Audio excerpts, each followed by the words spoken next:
Hi hello నమస్తే. నేను మీ వైజాగ్ వాల్మీకి. ఈరోజు మనం నెమరు వేసుకునే టాపిక్ ఫ్లేమ్స్. అదే friends, lovers, all, marriage, enemies, sisters. గుర్తులేదా? కాంబినేషన్ మర్చిపోయేటి. చిన్నప్పుడు స్కూల్ నోట్బుక్ లాస్ట్ పేజ్లోనో లేదా ఆడలేడీస్ అందరూ క్లాస్ నుండి బయటికి వెళ్ళినప్పుడు బ్లాక్ బోర్డ్ మీద సీక్రెట్గా ఆడిన ఆట గుర్తొస్తుందా? చిన్నప్పుడు మనకి టేబుల్స్, అదే ఎక్కాళ్ళు, 2 ఒకట్ల 2, 2 2 4, 2 3 6 ఇలా క్యాలిక్యులేషన్ చేసేవాళ్ళం. తర్వాత చిన్న క్యాలిక్యులేటర్స్. ఆ తర్వాత బీటెక్ డిగ్రీస్లో మనం ఏదో సైంటిస్ట్స్ లాగా సైంటిఫిక్ క్యాలిక్యులేటర్ యూజ్ చేసేవాళ్ళం. కానీ 90sలో పుట్టిన వాళ్ళందరూ యూజ్ చేసిన ఒకే ఒక క్యాలిక్యులేటర్ మాత్రం ఈ లవ్ క్యాలిక్యులేటరే.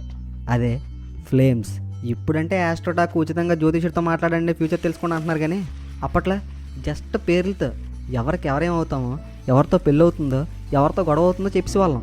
స్కూల్ డేస్లో ప్రతి ఒక్క పిల్లవాడికి ఏదో ఒక పిల్ల మీద లవ్ ఉంటుంది. ఊరికే ఆ వయసులో లవ్ వేయటని అంటారు. కానీ మరి ఆ వయసులో దాన్ని క్రషింగ్ అనో, లైకింగ్ అనో, డేటింగ్ అనో అంటారని మనకి ఎక్కడ తెలిసిండి. ఒకే పిల్ల మీద ఇద్దరు బెస్ట్ ఫ్రెండ్స్కి కూడా ఆ చూపులకు కలిసిన సుబాయిల్ ఫీలింగ్ ఉండేది. పొద్దున్న స్కూల్లో 2 పీరియడ్స్ అయిపోయాక ఒక 4 అబ్బాయిలు గ్యాదర్ అయ్యాం. ఫ్రెండ్ గాడికి లింక్ పెట్టిన అమ్మాయి పేరు, ఆడి పేరు కిందని రాసి ఫ్లేమ్స్ కట్టేవాళ్ళం. FLAMESలో ఏదొచ్చినా పర్లేదు, కానీ ఎస్ మాత్రం రాకూడదు దేవుడా అని మనసులోనే కోరుకునేవాడు ఆ ఫ్రెండ్ గాడు. ఇన్ కేసు వచ్చిందా ఇద్దరు లవర్స్ అని గోల చేసేవాళ్ళం.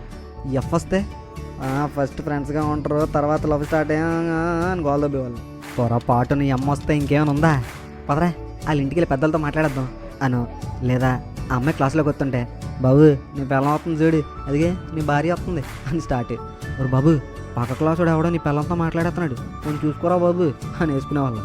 పాప మాడి పేరులో ఉన్న అక్షరాలు, ఆ అమ్మాయి పేరులో ఉన్న అక్షరాలు కొడుతూ కొడుతూ కొడుతూ పాపం ఎస్ వచ్చింది. వాడు గుండెల్లో సునామీ వచ్చింది. మేమేమో నవ్వులు ఒరే అని పిలిచి, ఇంటి పేరు పెట్టలేదు, ఇంటి పేరు కూడా యాడ్ చేయండి అన్నాడు. సరే నిజమే అని ఇంటి పేరుతో చేస్తే చివరికి ఎస్ఐ మిగిలింది. పగోడికి కూడా అలాంటి పరిస్థితి రాకూడదని పగలబడి నవ్వేవాళ్ళం. ఈలోపు బ్రేక్ అయిపోయి ఇంకో పీరియడ్ స్టార్ట్ అయ్యేది. ఆడు మాత్రం ఫ్లేమ్స్ దగ్గరే ఉండేవాడు, మేము మాత్రం గేమ్స్ పీరియడ్కి వెళ్ళిపోయేవాళ్ళం. ఇందాక రాసిన ఇంటి పేరు మొత్తం స్పెల్లింగ్ తీసేసి జస్ట్ ఇంటి పేరు స్టార్టింగ్ లెటర్స్ అంటే ఎస్ అనో వి అనో వేసి మళ్ళీ ఫ్లేమ్స్ కట్టేవాడు పాపం.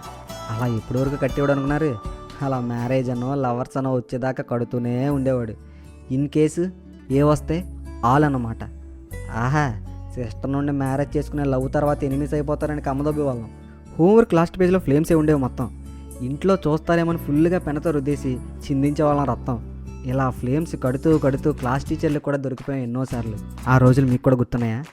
ఇంకెందుకు లేటు, ఇంకోసారి పాత రోజుల్లోకి వెళ్ళిపోయి మీ క్రష్తోనో గర్ల్ ఫ్రెండ్ పేరుతోనో ఫ్లేమ్స్ ఆడండి. పోనీ మీకు పెళ్ళి అయిపోయి ఉంటే మీ వైఫ్ పేరు పెట్టి ఫ్లేమ్స్ ఆడండి, తప్పే లేదు. ఇలాంటి మరెన్నో ఆనందమైన పాత రోజులను గుర్తు చేసుకోవాలంటే వైజాగ్ వాల్మీకిని ఫాలో అవ్వాల్సిందే. మళ్ళీ ఇంకొక నాస్టాల్జియా ఎపిసోడ్తో కలుద్దాం.